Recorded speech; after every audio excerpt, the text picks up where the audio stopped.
मूंगफली भी खाओ, छुई भी लगाओ, एक दूसरे की बुराई भी हो जाएगी, किसी की तारीफ भी हो जाएगी। बहुत बढ़िया है। जितना हमने घर में करना है वो हम इस पेड़ के नीचे बैठ के करेंगे। और मुझे उम्मीद है कि सरकार इस बार ऐसे डालेगी कि फिर कभी सोने की हिम्मत नहीं करेगी। उसे पता है कि मुझे जगाने वाले हमारे जो शेर शेरनी है वो सब इसी लाल इसी कोटद्वार में है, तो वो दोबारा सोने की हिम्मत नहीं करेंगे, चाहे वो कोई भी हो। हमारे बोले से कोई भी जीते, हमें कोई मतलब नहीं इससे।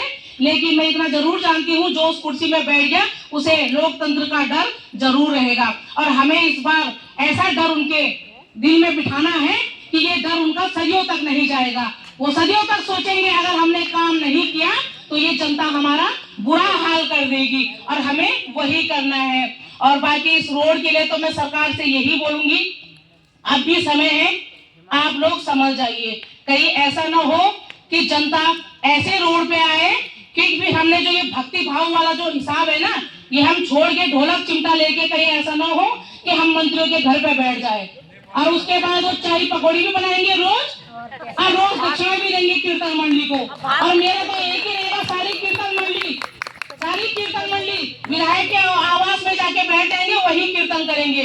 और करो व्यवस्था, यही हमारी पूरी रहने की खाने की सारी व्यवस्था करो, हम वही कीर्तन करेंगे।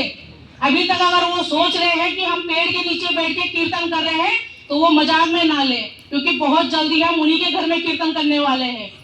तो इसलिए मेरा अभी भी रिक्वेस्ट है सरकार से, हमारे जो नेतागण हैं, हमारे विधायक हैं, मैं सभी से रिक्वेस्ट करूंगी कि प्लीज आप लोग इस रोड के लिए आगे आइए। अरे कुछ नहीं कर सकते, आप कहते हो कि हमारे हाथ में कुछ नहीं है, सुप्रीम कोर्ट के हाथ में, ठीक है, लेकिन कम से कम हमारे साथ धरने पे बैठ तो सकते हो। अगर कोई विधायक अगर एक हफ्ता नहीं केवल 7 घंटे अगर यहाँ पर बैठ गया ना तो 100% मुख्यमंत्री आने पे मजबूर हो जाएंगे। लेकिन चक्कर क्या है कि हमारे जो नेता है, हमारे जो प्रतिनिधि है, हमारे विधायक है, वो तो चाहते ही नहीं है, क्योंकि उनको जरूरत भी नहीं है। उनको पता है जब वोट देने का नंबर आएगा तो हम योगी जी को बुला लेंगे या मोदी जी को उत्तराखंड में बुला लेंगे, और फिर ऐसी लहर को लाएंगे कि सब बोलेंगे अरे सारे हिंदू एक हो जाओ, सारे उत्तराखंड वाले एक हो जाओ, सारे सनातन पता नहीं क्या क्या बोलते हैं, मुझे तो समझ में नहीं आता।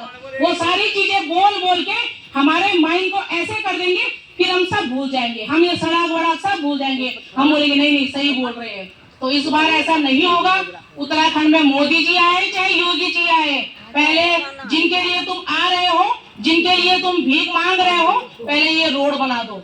और हम धरने से तब तक नहीं उठेंगे जब तक इस रोड के कोर्ट से हमारे कागज नहीं आ जाते और ये रोड बनना शुरू नहीं हो जाता। हमें नहीं चाहिए झूठे दिलासे कि हम बना देंगे और तुम हमें दोबारा सब यहाँ विधायक बना दो। हमें नहीं चाहिए कोई भी सरकार, चाहे वो आने वाली हो चाहे वो जाने वाली हो, हमें किसी की नहीं चाहिए। हमें तो ये सिर्फ रोड चाहिए। इस रोड को बनाने के लिए अगर एक ग्राम प्रधान भी अगर लड़ाई लड़ता है तो हम उस ग्राम प्रधान के साथ भी खड़े हैं या उस वार्ड मेंबर के साथ भी खड़े हैं। बाकी आप सभी का बहुत बहुत धन्यवाद, और मेरी राजधानी से जितनी भी दीदी बहन आई है उनका बहुत बहुत धन्यवाद कि वो लोग आज यहाँ पर आए। आप सभी का